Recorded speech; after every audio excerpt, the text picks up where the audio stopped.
La réaction à Berlin avec Emmanuel Chasse pour France 24. Emmanuel, quel est l'impact en Allemagne?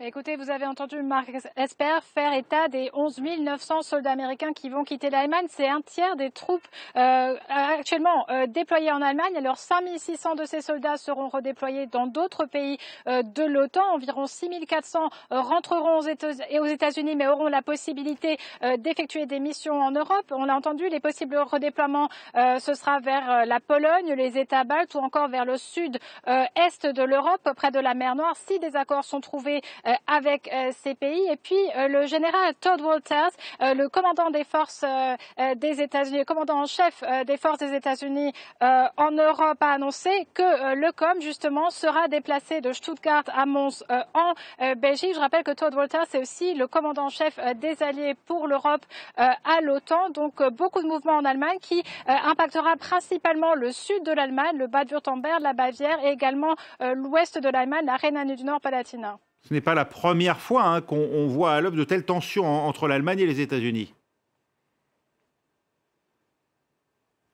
Non, tout à fait. Et le président des États-Unis, Donald Trump, avait annoncé déjà ce retrait des troupes américaines partielles d'Allemagne. En fait, ça fait suite à une série de tensions entre les deux pays. L'Allemagne avait déjà réagi en juin avec surprise, avait déclaré être déçue de cette décision américaine. On n'avait pas également ici attendu autant de soldats retirés d'Allemagne. Washington avait dans un premier temps annoncé que 10 000 soldats quitteraient l'Allemagne. Là, on en est à près de 12 000. En fait,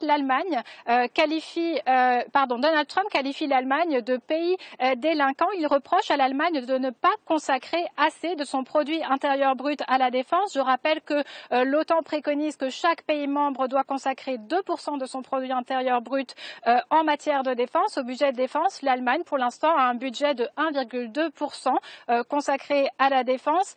Mark Esper est également revenu sur le coût de ces opérations de redéploiement des soldats américains, de retirement des soldats américains d'Allemagne. Il a parlé de plusieurs milliards d'euros.